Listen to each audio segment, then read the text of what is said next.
जय हिंद जय भारत। मैं रेबल सदानंद पति।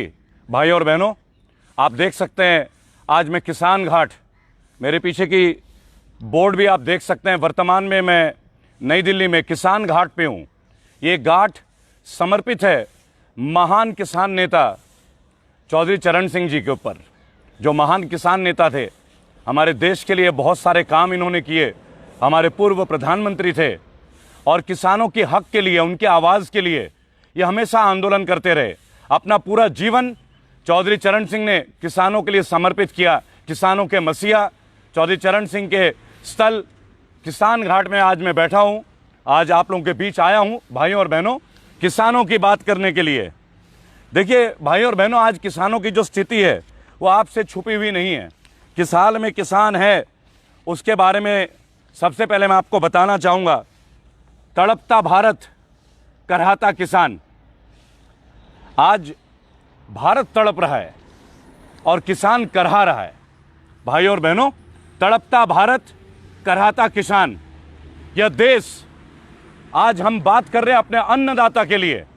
वो अन्नदाता जो जीवन भर अपना खून और पसीना बहाते हैं उस अनाज के लिए, जिस अनाज का सेवन मैं, आप, हमारे बच्चे, हमारे बुजुर्ग, देश के तमाम भारतवासी, तमाम जो जनसंघ है, वो इन चीज़ों का जो इस्तेमाल करते हैं वो कैसे करते हैं? जब अन्नदाता अनाज उगाते हैं, फिर चाहे वो रोटी हो, चाहे वो दाल हो, चाहे वो फल हो, चाहे सब्जी हो, चाहे बाजार में बिकने वाला वो ब्रेड हो, चाहे कोई भी चीज़ हो, हम किसान, हमारे अन्नदाता के खून पसीने की कमाई से। लेकिन आज क्या स्थिति है? आज तड़पता भारत, करहाता किसान। जो भी सरकारें आती हैं, किसानों के ऊपर बड़ी बड़ी बातें होती हैं, बड़ी बड़ी बातें, लेकिन किसानों का हाल बेहाल। भाइयों और बहनों, किसानों का हाल बेहाल। अपने आने वाले चंद मिनटों में बहुत सारी जानकारी आपके साथ में साझा करूंगा, क्योंकि मैं स्टैट्स के साथ बात करता हूं। मैं एक बागी हूं, रेबल हूं, और मैं स्टैट्स के साथ बात करूंगा ताकि सरकार को यह पता चले कि आज का जो युवा है वो किस तरीके से परिचित है अपने देश के तमाम जो विकृतियां हैं। लेकिन आज बात करूंगा किसानों की, क्योंकि हम कृषि बाहुल्य देश में रहते हैं। आज भी हम जिसे इंग्लिश में बोलते हैं रूरल एरियाज, ग्रामीण क्षेत्र, वहां की स्थिति क्या है, परिस्थिति क्या है, पराकाष्ठा क्या है, किस तरीके से उनके साथ जो आज हालात हैं। आप तमाम न्यूज चैनलों में देखते होंगे पंजाब और हरियाणा में किसानों को किस तरीके से पीटा जा रहा है। पिछले 3 दिन से वो आंदोलन कर रहे हैं, क्योंकि केंद्र की सरकार ने कुछ नए एक्ट लाए हैं। एक ऐसा एक्ट, एक ऐसा फार्मिंग ऑर्डिनेंस जो ना लोगों के बीच वो आए, ना लोगों से उन्होंने पूछा, और विशेष तौर पे किसानों से तो पूछा ही नहीं। वो कहते कि ऑर्डिनेंस किसान हितैषी है, कृषि हितैषी है। अगर ये किसान हितैषी है तो फिर हम किसानों से पहले चर्चा क्यों नहीं करते? और अगर ये सच में किसान हितैषी है तो भाइयों और बहनों, इस वीडियो के माध्यम से मैं एक बात आप लोगों से पूछना चाहूंगा, और ये वीडियो ज्यादा से ज्यादा शेयर करेंगे भाइयों और बहनों, ताकि पता चले कि जो किसान वहां आंदोलन कर रहे हैं पंजाब, हरियाणा और देश के कोने कोने में, भारतीय किसान यूनियन के लोग जो आज आंदोलन कर रहे हैं, अगर ये किसान हितैषी सरकार है और अगर ये ऑर्डिनेंस किसानों के लिए हुआ है तो किसानों पे लाठीचार्ज क्यों? क्यों पंजाब और हरियाणा में किसानों पे लाठीचार्ज हो रहा है? भाइयों और बहनों, क्या मुझे इसका जवाब केंद्र की सरकार दे सकती है? हरियाणा जो कि कृषि बाहुल्य क्षेत्र है, आज वहां किसानों पे लाठियां भांजी जा रही हैं, लाठियां। मैं रेबल सदानंद पति, आपका भाई, आपका बेटा, आप लोगों के बीच, आपके बीच मैं ये कह सकता हूं भाइयों और बहनों कि आज भारतवर्ष में और पूरे विश्व में जिन वीडियोस को लोग देख रहे हैं, और तमाम लोग देख रहे हैं, ये केवल इसलिए नहीं कि हमें कोई मीडिया के चर्चे चाहिए या हमें कोई लाइक्स चाहिए और शेयरिंग चाहिए, नहीं। हम केयर करना चाहते हैं भाइयों और बहनों। किसानों की बात आज रेबल के साथ, किसानों की बात आज रेबल के साथ। एक केंद्र ने एक ऑर्डिनेंस पास किया है 2020 में, और वो ऑर्डिनेंस में जो नियम है भाई और बहनों, जब आप देखेंगे तो आप महसूस करेंगे कि किसानों को छोड़ के तमाम चीजें रखी गई हैं केवल पूंजीपतियों के लिए, केवल और पूंजीपतियों के लिए। मैंने आपको जिस ऑर्डिनेंस के बारे में बताया था वो है एसेंशियल कमोडिटीज एक्ट। भाइयों और बहनों, जुलाई 2020 में केंद्र की सरकार, चूंकि मेजॉरिटी में है लोकसभा राज्यसभा में, एसेंशियल कमोडिटीज एक्ट ये पास किया। इसके 3 रूपरेखा है किसानों के लिए। ये जो आप ईसीए देख रहे हैं, एसेंशियल कमोडिटीज एक्ट, आखिर क्या है ये एसेंशियल कमोडिटीज एक्ट?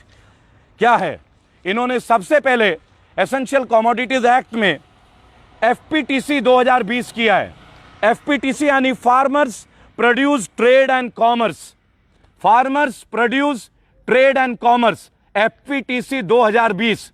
यानी किसान आज की डेट में जो अनाज उगा रहा है, किसान आज की डेट में जो अनाज फल सब्जी उगा के जो बेच रहा है, उन्हें क्या रेट मिलता है वो तो आप भी जानते हैं, मैं आपको वो भी शेयर करूंगा।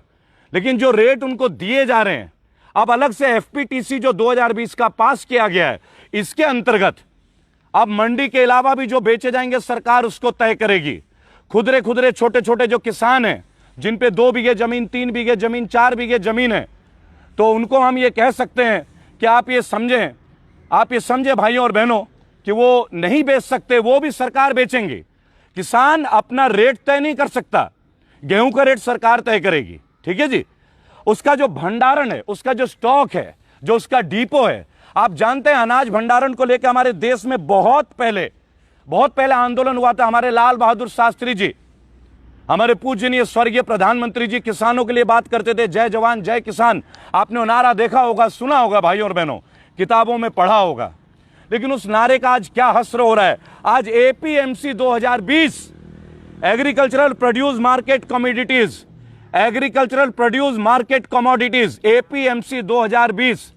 भाइयों और बहनों, किसान के लिए आप एक ऑर्डिनेंस पास कर रही है केंद्र की सरकार, वो भी कोरोना काल में गुपचुप तरीके से, बैकडोर से, किसानों को बैठा भी नहीं रहे। तमाम देश के जो किसान नेता हैं, किसानों का जो वर्ग है, उनको किस तरह अपेक्षित किया जा रहा है, उनके लिए बनाया गया, लेकिन उन्हें मीटिंग में बुलाई भी नहीं गई और अचानक से 3 ऑर्डिनेंस पास कर देते हैं। आज स्थिति यह है कि ये प्राइवेट लोगों को, अडानी अंबानी जैसे कंपनीज को स्टॉक करने की परमिशन दे देंगे कि आप अनाज का भंडारण करें। आपको मैं एक बात सूचित करना चाहूंगा, आज की बात केवल किसानों के लिए, कि प्याज जो है आज भी 50 रुपए किलो बिक रहा है, आलू 40 रुपए किलो बिकता है, और घिया 40 रुपए किलो, भिंडी 50 रुपए किलो, टमाटर 60 से 80 रुपए किलो। भाइयों और बहनों, ये 1 साल तक की हालात मैं आपको शेयर कर रहा हूं, केवल कोरोना की बात नहीं है। और इन्होंने बोला हमने कनाडा से प्याज मंगाया, ना तो किसान को रेट मिला। भाइयों और बहनों, जो किसान उन्हें उपजाया उससे तो रेट मिला नहीं, लेकिन जो ये भंडारण करते हैं, स्टॉक करते हैं, स्टॉक यार्ड बनाते हैं, उनके लिए एक पॉलिसी आ गई। यानी प्राइवेट क्षेत्र के लोग अब लाखों करोड़ों जो है, हजारों बीघे की खेती ले लेंगे लीज पे, और किसानों की ऐसी तैसी हो जाएगी बहुत बढ़िया तरीके से। लेकिन क्या हम ये होने देंगे? यह देश जो कृषि पे आधारित है, कृषि बाहुल्य देश है हमारा भारत, महान राष्ट्र भारत, आज किस तरीके से किसान आत्महत्या कर रहे हैं। जो लोन ले रहे हैं किसान, उनकी लोन की पूर्ति के बाद उनकी जमीनों पे कब्जा किया जा रहा है बैंकों के द्वारा, उनकी सुनवाई नहीं होती। महाराष्ट्र में केंद्र की सरकार और बीजेपी की सरकार रही है 5 साल, लेकिन उन 5 सालों में विदर्भ के कितने किसानों ने आत्महत्या की, आप ये देख सकते हैं, आप गूगल कर सकते हैं। लेकिन भाइयों और बहनों, सबसे कमाल की बात मैं आपसे शेयर करना चाहूंगा कि किसानों की हित करने वाली ये सरकार एपीएमसी 2020, आप देखिएगा, एग्रीकल्चर प्रोड्यूस मार्केटिंग कमिटी बनाई जा रही है किसानों के लिए, कि आपके लिए हम कमिटी लाएंगे, लेकिन किसानों को उसमें शामिल नहीं किया गया। क्या 4 बीघे का खेती करने वाला किसान अपना स्टॉक यार्ड बना सकता है? एक डॉक्टर अपने मर्जी से 1000 रुपए लेता है भाई और बहनों, 1000 रुपए विजिटिंग फीस, और 3 दिन के लिए वैलिड है। लेकिन किसान अपने मर्जी से अपने फसल का, अपने अनाज का, अपने सब्जियों का, अपने फल का रेट तय नहीं कर सकता। उसे केंद्र की सरकार के ऊपर आश्रित रहना पड़ेगा, और केंद्र की सरकार उन्हें पेमेंट क्या देती है, यह छुपी हुई बात आपसे नहीं है। अब बात करेंगे FAPFS, farmers agreement on price assurance and farm services. भाई और बहनों, गौर से देखिएगा, आपको फिर से बता दूं, FAPFS, farmers agreement on price assurance and farm services. Ponty Chadha जैसे लोग, जो लोग पोल्ट्री फार्म खोलते हैं, जो लोग देहरादून में लाखों बीघे ले लेते हैं, आप पता कीजिएगा गूगल पे, आप पता कीजिएगा गूगल पे। भाई और बहनों, आज अडानी जैसे लोगों को, अंबानी जैसे लोगों को एक नियंत्रण दे दिया जाएगा। पहले मजदूरों की हत्या हो रही है, मजदूर सड़क पे है, मिडिल क्लास फैमिली सड़क पे है, और देश का अन्नदाता हमारे किसान, अब आखिरी बार उनके ऊपर आपने कर दिया, अब आखिरी बार उनके ऊपर आपने कर दिया। भाई और बहनों, मैं केवल एक बात आपसे कहना चाहूंगा इस वीडियो के माध्यम से, किसानों की बात हो रही है, मार्केटिंग कमेटी बनाई जा रही है, करोड़ों रुपए लगा के कमेटी बनेगी, स्टॉक यार्ड बनेगी। किसान पे करोड़ों रुपए होते हैं क्या? किसान पे गाड़ी होता है क्या? यूरिया तक तो मिलती नहीं है। आप इस पॉलिसी को देखिए और शेयर कीजिएगा इस वीडियो को भाई और बहनों, क्योंकि आज जो भी बोलता है उसको दबा दिया जाता है। पिछले 3 महीने में मैं रेबल सदानंद पति 19 बार मुझे पुलिस स्टेशन में डिटेन किया गया है। मेरी गाड़ी के नंबर फ्लैश कर दिए जाते हैं। अभी मैं किसान घाट पे हूं। महान किसान स्वर्गीय नेता श्री चौधरी सिंह, हमारे देश चौधरी चरण सिंह, हमारे देश के पूर्व प्रधानमंत्री, और पुलिस की गाड़ी 5 बार यहां से गई है, 5 बार, केवल इसलिए कि आप यहां क्या कर रहे हैं। तो आप सोचिए, क्या हम इस बात को कहने के लिए हमें लाइसेंस की जरूरत है?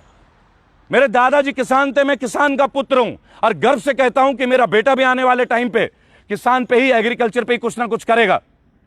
मैं हूं, जमीनें हैं मेरे पे भी, थोड़ी सी हैं, और मैं जानकारी भी रखता हूं कि कैसे धान बोया जाता है, गेहूं की कटाई कब होती है। आप आके विस्तृत जानकारी लीजिए। और मैं अपने ही देश में, अपने ही राष्ट्र में, अपने ही मुद्दों को लेकर जब आता हूं तो मुझे बोला जाता है कि आप गवर्नमेंट की परमिशन ले लें। ऐसा क्यों भाई? ऐसा परमिशन हम क्यों लें? राष्ट्र हित की बात के लिए हमें कौन सी लाइसेंस की जरूरत होती है? शोध का विषय है, शोध का विषय, सोच का विषय। लेकिन आज बात है अन्नदाता की, आज बात है किसान की, और किसान की बात तो कही जाएगी। बहुत पहले मनोज कुमार जी की एक मूवी आई थी, उपकार। आप ये देख सकते हैं कि भाई और बहनों, किस तरीके से किसान की जमीनों को साहूकार ले लेते थे।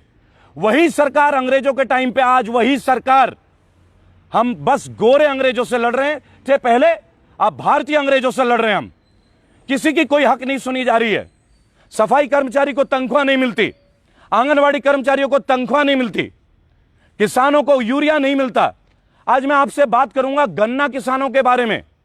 उत्तर प्रदेश के मुख्यमंत्री ने कुछ दिनों पहले कहा था 500 करोड़ का पैकेज, 500 करोड़। भाई और बहनों, आपको बताना चाहूंगा 15,000 करोड़ का बकाया है किसानों का रुपया, और 500 करोड़ रुपया आप रिलीज करते हैं। किस किसान के घर में वो पैसा जाएगा? किस किसान के घर में वो पैसा जाएगा? भाई और बहनों, वो पश्चिमी उत्तर प्रदेश के लोग, बड़ौत, शामली, मुजफ्फरनगर, सहारनपुर, ये तमाम क्षेत्र के जो लोग हैं, गन्ना किसान, हापुड़, मैं आपको क्षेत्र का नाम बताऊंगा, और ये हाथ में नहीं है, पेपर में लिखा हुआ, क्योंकि मैं संबंधित, मैं जमीन से जुड़ा हुआ व्यक्ति हूं और मैं स्पीच प्रिपेयर करके नहीं आता। माननीय मुख्यमंत्री जी ने इतनी बड़ी बात कह दी, 500 करोड़। अरे आप एमएसएमई के लिए 1,20,000 करोड़ दे रहे थे ना। जो मजदूर सड़क पे मर गए, बिहार जाते जाते, बंगाल जाते जाते, झारखंड जाते जाते, 1 रुपया नहीं दिया आपने। विकलांगों को आप महीने के 500 रुपए देते हैं, 500 रुपए, उससे घर चलता है अनुराग ठाकुर जी। बहुत बड़ी बड़ी बातें करी थी आपने। भाई और बहनों, ये देश अब किसान का अपमान नहीं सहेगा। मैंने बताया 10 अक्टूबर के पहले 1 लाख युवाओं के साथ मैं रोजगार के लिए मानव श्रृंखला बनाने जा रहा हूं, आप लोगों के साथ, आप लोगों के बीच में। और मैं चाहता हूं सब आप आए सड़क पे, लेकिन हम कानून के दायरे में काम करते हैं, हम कानून का उल्लंघन नहीं करते। इसीलिए तो 19 बार थाने में ले गए, 1 घंटे भी थाने में बैठा नहीं सके। लेकिन आखिरकार हमें थाने ले क्यों जाते हैं भाई? आज किसानों पे लाठियां क्यों भांजी जा रही है? क्या कसूर है किसानों का? वो अपना हक मांग रहे हैं भाई और बहनों। हरियाणा में बीजेपी की सरकार है, और आपको पता है कि हरियाणा कृषि बाहुल्य क्षेत्र है, और निरंतर 3 दिन तक मुकदमे दर्ज किए गए किसानों के ऊपर। अगर हम इसी तरह चुप रहे, हमारी चुप्पी जो है किसानों के मौत का कारण बनता जा रहा है। ये किसान आत्महत्या नहीं कर रहे हैं, ये किसानों की हत्या की जा रही है। इस देश के नागरिकों की हत्या की जा रही है, और तमाम वर्ग की हत्या की जा रही है। यहां दलित से लेकर कोई सुरक्षित नहीं है। इन्हें केवल राम मंदिर, हिंदू मुस्लिम विवाद और हिंदू राष्ट्र की बातें आती हैं। अरे भारत एक महान राष्ट्र है। हमारी देश की महानता यह है क्योंकि विविधता में एकता, सर्वधर्म सर्व जाति के लोग यहां एक साथ निवास करते हैं। प्रेम पूर्वक हर्षोल्लास के साथ एक दूसरे का त्योहार सेलिब्रेट करते हैं हम लोग। इस देश में हिंदू मुस्लिम सिख ईसाई दलित भाई बौद्ध जैन सभी धर्म के लोगों का स्वागत रहा है शुरू से, और सभी इस देश के नागरिक हैं। लेकिन इसके ऊपर चर्चा नहीं होगी। आज किसानों की बर्बर पिटाई हो रही है, इसके ऊपर चर्चा नहीं होगी। कोई भी मीडिया, चाहे वो जी टीवी हो, चाहे इंडिया टीवी हो, और Arnab Goswami, you don't need to talk with me any more again, I am not interested to meet you any more. आप जर्नलिस्ट के नाम पे एक धब्बा है, कलंक है, और अगर आप चैलेंज करें मेरे स्टेटमेंट को तो मैं लोगों के बीच आपके साथ आना चाहूंगा। आपके पास बहुत सारे स्टैट्स होते हैं, डाटा होते हैं। मैं आपको प्रत्यक्ष और ग्रामीण क्षेत्र घर किसान से मुलाकात कराऊंगा, क्योंकि मैं कृषि परिवार से संबंध रखता हूं, एजुकेटेड हूं, विदेशों में भी काम किया है अर्नब जी, लेकिन मैं अंग्रेजी स्टूडियो में झाड़ता नहीं। और अगर आपको थोड़ी बहुत भी ज्ञान हो ना, तो किसानों के बीच में आके देखें। आपकी मीडिया एक बार भी नहीं दिखा रही है आपके चैनल पे कि किसानों का लाठीचार्ज हो रहा है। आखिर क्यों भाई, किस लिए, क्यों लाठीचार्ज कर रहे हैं आप? आपने 3 फार्म ऑर्डिनेंस पास किया है। रेबल सदानंद पति आपसे पूछता है, आपने बैकडोर से कोरोना काल में ऑर्डिनेंस क्यों पास किया? केवल इसलिए क्योंकि आप आज बहुमत में हैं। आप मजदूरों के हित की बात नहीं करते, आंगनवाड़ी कर्मचारियों के हित की बात नहीं करते, फौजियों का पेंशन आपने बंद कर दिया। फौजी शहीद हो रहे हैं, उनके घर वालों को कब नौकरी मिलेगी इसके बारे में कोई टिप्पणी नहीं है। 1 रैंक 1 पेंशन, OROP, माननीय मोदी जी, यह आपका वर्जन था। 2013-14 के चुनाव के दौरान आपने डिक्लेरेशन दिया था 1 रैंक 1 पेंशन। सत्ता में आए हुए 6 साल से ऊपर हो गया, कितना टाइम चाहिए आपको? आपने पैरामिलिट्री फोर्सेस के पेंशन खत्म कर दी, सरकारी टीचर्स की पेंशन खत्म कर दी, आपने रेलवेज प्राइवेटाइज कर दिया, आज उनकी छटनी हो रही है। आपने अभी यूपी में संविदा कार्यक्रम ले आए, 5 साल के अंतर्गत आप लोगों को निकाल रहे हैं। यह देश आपको झेलेगा कब तक? यह देश आपको बर्दाश्त करेगा कब तक? रेबल पूछता है आपसे। भाइयों और बहनों, जब आप डरते हैं इनके डंडों से, इनके प्रहार से, ये भय और बढ़ाते हैं। मैंने आप लोगों से वादा किया है 10 अक्टूबर के पहले 1 लाख युवाओं के साथ मैं मानव श्रृंखला बनाने जा रहा हूं। और अगर आप लोगों का आशीर्वाद रहा, आप लोगों का साथ रहा, तो शायद गिनीज बुक ऑफ रिकॉर्ड में यह नाम दर्ज होगा, और अवश्य होगा। लेकिन हम ये गिनीज बुक के लिए नहीं कर रहे हैं। इस देश के माननीय प्रधानमंत्री ने कहा था 2 करोड़ नौकरी हर साल। बताना चाहूंगा 19 करोड़ से ज्यादा नौकरियां पिछले 1 साल में जा चुकी हैं। 6 साल के हिसाब से 12 करोड़ आपको नौकरी देनी थी, आपने तो छटनी कर दिया। एनटीपीसी में जिन बच्चों ने एग्जाम दिए, आज तक उनका अपॉइंटमेंट बाकी है। रेलवे पुलिस के जो लोग हैं वो आज तक आपका भर्ती का इंतजार देख रहे हैं। यूथ आपको किस राह से देख रहा है? MBA BBA पास किया हुआ यूथ आज नौकरी के लिए दर दर भटक रहा है। आप नए नए कॉलेज को मान्यता देके जा रहे हैं। आपने टीचर्स की नौकरी नहीं दी। आपने जो टीचर गेस्ट लेक्चर्स हैं, जो लीज होल्ड पे 5 साल से, उनको परमानेंट नहीं किया। बहुत सारी ऐसी जगह है जहां लोगों को आज तक तनख्वाह नहीं मिली। जो कॉन्ट्रैक्चुअल वर्कर्स हैं बिजली डिपार्टमेंट के, उनको आप इग्नोर कर रहे हैं। और देश का अन्नदाता किसान, आप देखिए farmers agreement on price assurance and farm services, FAPAFS। भाइयों और बहनों, किसान के लिए आपने 3 ऑर्डिनेंस पास किया और एक भी किसान को आपने उस मीटिंग में नहीं लिया। यह आपकी गवर्नेंस है। Shame on your governance. और माननीय मुख्यमंत्री उत्तर प्रदेश के योगी आदित्यनाथ जी ने, मैं दोबारा पुनः इनको याद दिला दूं, क्योंकि गन्ना किसान से मैं संबंधित हूं, खुद उस परिवार से हूं। मैं जमींदार हूं उत्तर प्रदेश में, आपकी जानकारी के लिए करता हूं खेती। आपने कहा 500 करोड़ आपने गन्ना वालों के लिए दिया है। वो 500 करोड़ में 15,000 करोड़ का बकाया है। 14,500 करोड़ 5 साल से गन्ना किसान इंतजार कर रहे हैं कि कब उनका पेमेंट का भुगतान होगा। कैसे पढ़ाएंगे अपने बच्चे, कैसे पालेंगे अपना घर? आपके अनुराग ठाकुर कहते थे दिल्ली दंगों के दौरान, दिल्ली चुनाव के दौरान 500 रुपए हमने रिलीज कर दिया। 500 रुपए में घर चलता है क्या? हमारी देश की मिनिस्ट्री ऑफ फाइनेंस, वित्त मंत्री निर्मला सीतारमण जी 500 रुपए में चला लेंगे अपना घर? आपकी गाड़ी का डीजल भी शायद 2,000-3,000 का मिनिमम खर्चा आता होगा रोज का। कौन सी गाड़ी इस्तेमाल करते हैं जनता को बता दीजिएगा। आपके बच्चे कौन सी गाड़ी इस्तेमाल करते हैं वो भी बता दीजिएगा। गृह मंत्री के बच्चे कौन सी गाड़ी इस्तेमाल करते हैं वो भी बता दीजिएगा। और अभी तो नए नए गाड़ियां आ रही हैं। माननीय प्रधानमंत्री को इस कोरोना काल में एक और विमान की जरूरत पड़ गई और आपने PM केयर फंड के उसको आप RTI से दूर कर देते हैं। यह आपकी ईमानदारी की पराकाष्ठा है। लेकिन देश किसानों के ऊपर यह अत्याचार अब नहीं सहेगा। अगर बिहार, बंगाल, झारखंड, जितनी भी जगह यह आंदोलन हो रहा है, यह आंदोलन भाइयों और बहनों बढ़ेगा। आप लाठीचार्ज करेंगे, आप रेबल को किसानों के हर आंदोलन में आप देखेंगे। मैं आगाज कर रहा हूं 10 अक्टूबर के पहले 1 लाख युवा रोजगार के लिए आपकी मानव श्रृंखला बना रहे हैं। नई दिल्ली, इसी राजघाट से हम शुरू कर रहे हैं। गिरफ्तार कीजिए। वैसे भी 19 बार आप मुझे गिरफ्तार कर चुके हैं। आपने अभी देखा होगा हमने डॉक्टर कफिल खान को रिलीज करवाया। विनय जी बहुत मेहनत कर रहे थे, हमारे टीम के सदस्य हैं, भाई हैं, विनय दुबे फ्रॉम मुंबई। अब संजीव भट्ट के लिए हम मेहनत कर रहे हैं, रिलीज कराएंगे।